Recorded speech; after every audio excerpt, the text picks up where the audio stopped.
Good morning, students. I'm Rashika Jain, your English teacher. In English, we have two parts, snapshot and hornbill. First, we will take a snapshot. In first chapter, the summary of beautiful white house. The summer of beautiful white house. हमारे chapter का नाम क्या है? The summer of beautiful white house. किसने लिखा है ये? William Saridon ने. ओके, तो पहले हम समरी डिस्कस करते हैं. This is a story of two tribal Armenian boys who belong to the Gargolian.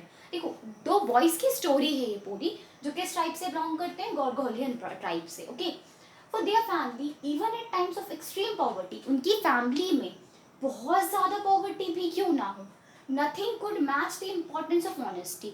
लेकिन उनकी ऑनेस्टी को कोई हार्म नहीं हो सकता, मतलब कोई भी कंडीशन हो वो अपनी ईमानदारी नहीं छोड़ते थे. They never did anything wrong. उन्होंने कभी कुछ भी गलत नहीं किया. And never lied, कभी झूठ भी नहीं बोला. And never even stole anything, और कभी कुछ चुराया भी नहीं. Okay, then the story talks about the incident. इस स्टोरी में एक इंसिडेंट के बारे में बात हो रही है जो रिवॉल्व अराउंड टू कजन्स, जो दो कजन्स के बीच में रिवॉल्व करती घूमती है. Who is 9 year Arham. एक तो ये अरहम है जो कितने साल के हैं? 9 years old है. और दूसरा कजन कौन है? मुराद, जो कि कितने ईयर्स ओल्ड है? 13 ईयर ओल्ड है. Okay, then the world for Aram at the time seemed to be a delightful and extremely joyous yet mysterious dream. Arham के लिए ये टाइम क्या था? एक तरीके से delightful and extremely joyous yet mysterious dreams देखते देखते मस्ती में मजे में वक्त बीत रहा था. अब स्टोरी कहाँ से स्टार्ट होती है? The story open with Murad. Story शुरू होती है मुराद के अरम के हाउस आने से. सुबह 4 बजे इन द मॉर्निंग, सुबह 4 बजे एक अच्छे दिन पे. He tapped on the window of Arham's room. उसने अरहम्स के रूम की विंडो को खटखटाया, टैप किया. When Arham looked out of the window, जब अरहम ने विंडो के बाहर देखा, ही वॉज टेकन अबैक. वो शॉक्ड था. टेकन अबैक मतलब शॉक्ड था, कुछ समझ नहीं आया. And started to see Mourad riding a beautiful white horse. और वो शॉक्ड था मुराद को एक बहुत सुंदर व्हाइट हॉर्स पे राइड करते हुए, घूमते हुए देख के. In fact he was so dazed, मतलब वो इतना शॉक्ड था दैट मुराद हैड टू से यस. तो मुराद को उसे याद दिलाना पड़ा, yes it is a horse, ये एक हॉर्स है, तुम कोई ड्रीम नहीं देख रहे हो. क्योंकि अरहम तो हमेशा ड्रीम्स में ही रहता था, उसे लगा ये भी कोई सपना है. तो फिर मुराद ने उसको कहा नहीं ये सच है, ये कोई सपना नहीं, ये एक ब्यूटीफुल हॉर्स है. Okay, all this was too unbelievable. ये सब कुछ क्या था? बहुत अनबिलीवेबल था. क्यों? Because Aram knew that they were too poor to be able to afford to buy a horse. Aram को पता था कि वो इतने गरीब हैं कि वो हॉर्स तो अफोर्ड नहीं कर सकते खरीदना, है ना. The only way Murad could possesses it could be a stealing. अगर मुराद के पास घोड़ा है, हॉर्स है, तो वो किस वजह से हो सकता है? कि मुराद ने क्या किया है? उसको चुराया है. They were too honest to lie but too crazy to ride a horse. तो झूठ बोलने के लिए बहुत ऑनेस्ट थे कि मुझे झूठ नहीं बोलना, लेकिन उससे ज़्यादा वो घोड़े की राइड लेने के लिए उत्साहित थे. Thus they were kept the horse for 2 weeks. और उन्होंने क्या किया? 2 हफ्ते के लिए हॉर्स अपने पास रख लिया. Enjoying its ride in cool air. ठंडी हवा में वो उसकी क्या करते थे? राइड एंजॉय करते थे. And singing to their hearts content. उनके दिल में जो आता वो गाते थे. ऑन द कंट्रीज रोड, सड़क पे, अपने देश की सड़कों पे. They hide it from the rest of the world. उन्होंने वो घोड़ा किससे छुपाया था? पूरे वर्ल्ड से, किसी को नहीं बताया. कीपिंग इन द बान ऑफ द डेजर्ट वाइनयार्ड. उन्होंने एक डेजर्टेड, आइसोलेटेड, जो खराब, कभी ग्रेप्स का वाइन यार्ड होता था जहाँ पे ग्रेप्स उगाए जाते थे, ग्रेप्स गार्डन, वहाँ पे उन्होंने अपने इस घोड़े को छुपाया था. समझ आया ये इतना पोर्शन? इसमें क्या किया है? हमने बताया कि जो अमरेनियन बॉयज़ थे, आराम और मुराद, दोनों ही बहुत ऑनेस्ट फैमिली से बिलोंग करते थे. उन्होंने कभी कुछ गलत नहीं किया. लेकिन एक दिन क्या होता है, आराम अपने रूम में सो रहा होता है कि सुबह 4 बजे उसके विंडो पे मुराद नॉक करता है. आराम देखता है तो वो देख के शॉक्ड हो जाता है कि मुराद के पास एक ब्यूटीफुल हॉर्स है.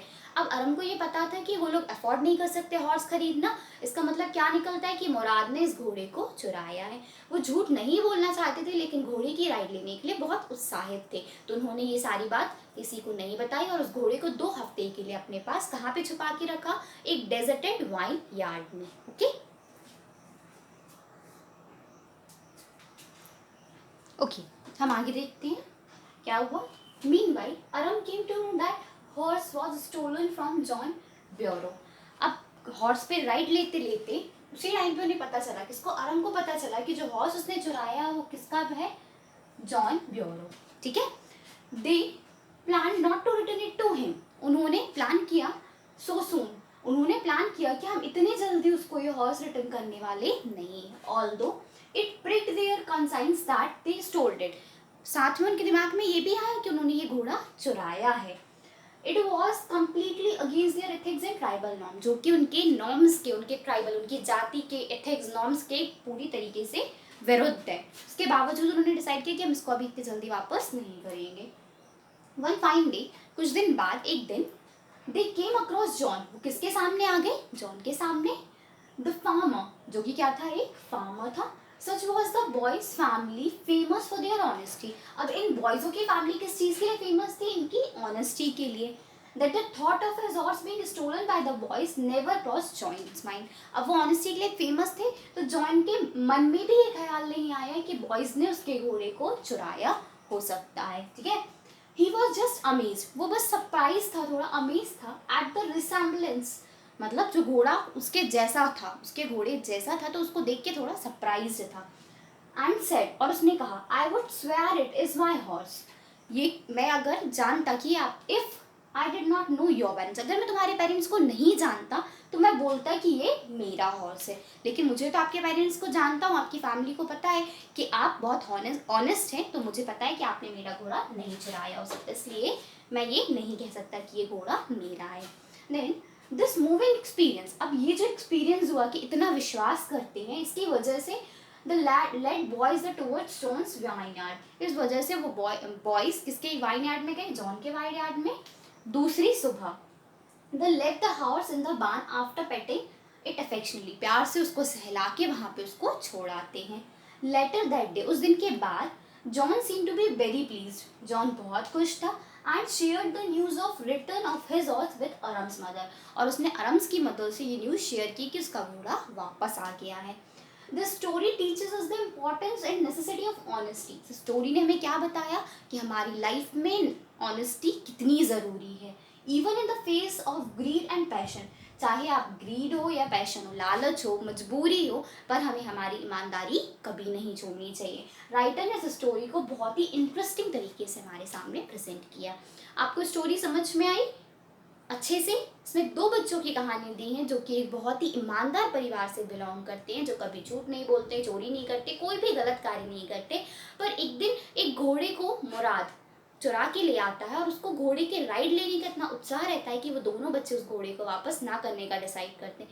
तभी उस घोड़े का मालिक उनके सामने आता है। घोड़ा एकदम उसके घोड़े जैसा था, उसके बावजूद उसने ये कहा कि मैं आप लोगों को जानता हूँ, आपके पेरेंट्स को जानता हूँ, इसलिए मैं ये नहीं कह सकता कि ये घोड़ा मेरा है। उन बच्चों को ये बात थोड़ा फील होता है कि हम पे लोग इतना ट्रस्ट करते हैं, और वो नेक्स्ट मॉर्निंग उस घोड़े को पर्सन के वाइनयार्ड में जाके छोड़ आते हैं। और जो पर्सन था वो बहुत प्लीजेंट था, जॉन बहुत खुश था, और उसने अरम की मदद से ये न्यूज़ भी शेयर की कि उसका घोड़ा वापस आ गया। पूरी कहानी में हमें किस बात का मतलब बताया है कि हमें हमारे नॉर्म्स, हमारे एथिक्स, हमारी ऑनेस्टी से किसी भी कीमत पे समझौता नहीं करना चाहिए। Okay, have a good day.